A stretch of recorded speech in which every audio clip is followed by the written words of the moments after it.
यह आदमी चुपचाप से एक चम्मच को अपने जूते में छुपा लेता है। यह आदमी गार्ड को बुलाता है और गंदे चम्मच को बदलने को कहता है। उसका साथी यह सब देखकर समझ जाता है कि वो क्या करना चाहता है। वो और उसका दोस्त साथ में गार्ड के पीछे चले जाते हैं। वो अपने साथी की आड़ में चम्मच छुपा लेता है। यह चम्मच उनके भागने में काम आएगी।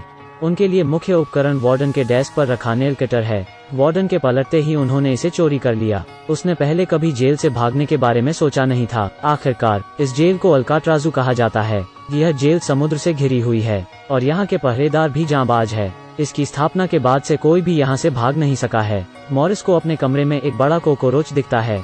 वो जाली को ध्यान से देखता है। यह जेल समुद्र में बनी है। इतने सालों में यह लंबे समय से समुद्री जल से नष्ट हो रही है। मॉरिस सोचता है कि शायद इसी वजह से कंक्रीट टूट गया होगा। इसलिए मॉरिस ने अपने नेल कटर से दीवार में छेद किया। यह देखकर वो बहुत खुश हुआ कि दीवार आसानी से निकल रही है। अगले दिन तीनों दोस्त भागने की साजिश रचते हैं। उनकी सामान्य योजना दीवार में एक छेद करने और छत पर चढ़ने की है। मॉरिस कहता है कि बाहरी दीवार से बचना आसान है, लेकिन अभी भी 2 किलोमीटर चौड़ी समुद्री मार्ग को पार करना है। मॉरिस कहता है कि उन्हें लाइफ जैकेट और इन्फ्लेटेबल ट्यूब की जरूरत है। सौभाग्य से उनमें से एक साथी रेनकोट विभाग में काम करता है। उसने कहा कि वो रेनकोट फुलाकर ऐसा कर सकते हैं। मॉरिस और उसके साथियों को लगता है कि वो यह जेल से भाग सकते हैं। चारों लोग इस बात से बहुत खुश हो गए। इनकी योजना के हिसाब से एक साथी दीवार खोदेगा और दूसरा पहरा देगा। मॉरिस पहले तो बहुत उम्मीद से भरा हुआ था और बेहद खुश था। वो नेल कटर से दीवार को छीलता है और वो आसानी से निकलने लगती है। लेकिन समय के साथ साथ मॉरिस के हाथ भी छील जाते हैं और उसकी गति भी धीमी हो जाती है। वो सोचता है कि अगर ऐसा ही चलता रहा तो वो कभी भी जेल से नहीं भाग पाएगा। मॉरिस सोचता है कि एनर्जी बचाने के लिए उसे नेल कटर की लंबाई बढ़ानी होगी। मॉरिस 2 चम्मचों में से एक चम्मच को अपनी जेब में छुपा लेता है। लेकिन प्रश्न यह है कि नेल कटर और चम्मचों को एक कतार में कैसे जोड़ा जाए। मॉरिस ने यह एक दूसरे काले कैदी से पूछा कि वहाँ से कोई अन्य कैदी भाग पाया है क्या। उस आदमी ने बताया कि वो एक बार भागने की कोशिश कर चुका है पर असफल रहा है, लेकिन वो मॉरिस के प्रयास का समर्थन करता है। उसने मॉरिस को कोई रसायन खोजने के लिए कहा जिससे मॉरिस का काम आसानी से हो सकता है। तो मॉरिस ने पदार्थ की कीमत चुकाई और बदले में वो पदार्थ को हासिल कर लिया। उसने सिक्के से एल्यूमिनियम पाउडर निकालने के लिए नेल कटर का इस्तेमाल किया। फिर हैंडल को गर्म करके नेल कटर से जोड़ दिया। यह अब एक जेल ब्रेक टूल बन गया है। मॉरिस ने इसे लिया और फिर से कोशिश की। उसने देखा कि दीवारों को काटने की दक्षता में बहुत सुधार हुआ है, लेकिन कुछ देर बाद पहरेदार को बदबू आने लगी। खुशकिस्मती से मॉरिस ने उसके पैरों की आवाज सुनी और तुरंत सतर्क हो गया। मॉरिस जिस कमरे में है वहाँ बहुत अंधेरा है। अंधेरे के वजह से गार्ड को कुछ भी समझ नहीं आता है। गार्ड के चले जाने के बाद मॉरिस अपनी पूरी ताकत से दीवार खोद रहा है।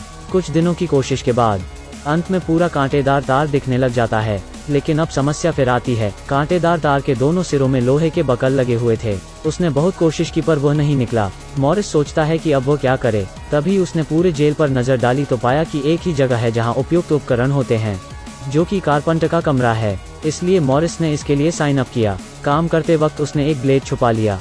उसने सोचा कि कंटीले तार को तोड़ने के लिए यह अच्छा रहेगा। मॉरिस फिर चिंता में पड़ जाता है कि मेटल डिटेक्टर से कैसे बचा जाए। मॉरिस वहां से चला जाता है, लेकिन आगे उसे पुलिस ने पकड़ लिया है। लेकिन मॉरिस के पास एक अच्छा आइडिया है। उसने जेलर से कहा कि वो इसे ले जाकर एक हैंगर बनाना चाहता है। जेल अधिकारियों ने उसे मौके पर ही जब्त कर लिया। मॉरिस बिना एक शब्द कहे वापस कमरे में चला गया। मॉरिस ने पहले से ही अपने जूते के तलवे में एक ब्लेड छिपा लिया था। वो इसकी मदद से तुरंत कांटेदार जाली आसानी से तोड़ पाया। अब उसे भेस बदले की भी जरूरत थी। अब वो काले आदमी से फिर से मदद लेता है। अब मॉरिस ने काले आदमी की दी गई पुस्तक को गीला कर एक डिब्बे के आकार में चिपकाया। उसने अपने साथी को पुलिस से पेंट ब्रश और पेंट मांगने को कहा। उसने इस सामान की मदद से एक सर बनाया और उसमें बाल लगाए। अंधेरा होने के कारण यह नकली सिर ठीक लग रहा था। अब वो छेद से बाहर निकला और पाइप के सहारे ऊपर की ओर चढ़ा। लेकिन छत पर कांटेदार तार की एक परत और है। उसने देखा कि वो इतनी ऊंचाई तक नहीं पहुंच सकता है। ऐसा लगता है कि उसे अपने साथियों के आने का इंतजार करना होगा। और तभी नीचे एक गार्ड गश्त कर रहा था और वो देखता है कि आज मॉरिस बहुत जल्दी ही बिस्तर में सो रहा है। यह थोड़ा अजीब है। मॉरिस का साथी थोड़ा असहज है। तभी गार्ड का डंडा नीचे गिर गया। गार्ड उस डंडे को उठाने के लिए नीचे झुका। उसे मॉरिस का सिर देखकर कुछ अजीब लगा। गार्ड धीरे धीरे आगे बढ़ा और मॉरिस को छुआ। खुशकिस्मती से मॉरिस पहले ही कमरे में लौट आया था। यह देखते हुए कि टीम के साथी लगभग तैयार है, वो अपने साथियों को ऊपर की मंजिल पर ले गया। उन्होंने देखा कि ऊपर एक लोहे की बड़ी जाली है। अगर उन्हें इसे पार करना है तो इनके पास एक ड्रिलिंग रिग होनी चाहिए। अब मॉरिस सोच में पड़ गया। मॉरिस ने एक छोटा पंखा देखा और उसके दिमाग में तुरंत एक आइडिया आता है। क्या उसके बगल में बैठा बूढ़ा आदमी इसे पाने में उसकी मदद कर सकता है? बूढ़े आदमी के पास वहाँ कई दोस्त हैं। बदले में उसने 1 महीने की मिठाई मांगी। मॉरिस ने छोटे पंखे को उपकरण के डब्बे में छुपा दिया। जब वो दरवाजे पर गया तो उसने गार्ड से चेक करने को कहा। गार्ड को इस बात पर शक हुआ तो उसने मॉरिस के दूसरे साथी को चेक किया। मॉरिस ने रात में पंखा निकाला और उसने एक ड्रिल मशीन बना ली और रात के अंधेरे में दोनों फिर से छत पर चढ़ गए और लोहे के बड़े ढक्कन को सफलतापूर्वक तोड़ दिया। लेकिन अगली सुबह वार्डन ने गार्ड को अचानक से चेकिंग के लिए बुलाया। उसने उसका बिस्तर लेकर उसे मेटल डिटेक्टर से जांचा। उसने उस बॉक्स को हटा दिया जिसका इस्तेमाल उसने छेद को ब्लॉक करने के लिए किया था। खुशकिस्मती से कार्डबोर्ड से बने कांटेदार तार अभी भी बहुत अच्छे दिख रहे हैं, लेकिन वार्डन अभी भी उसे एक और सेल चेक करने के लिए कहता है।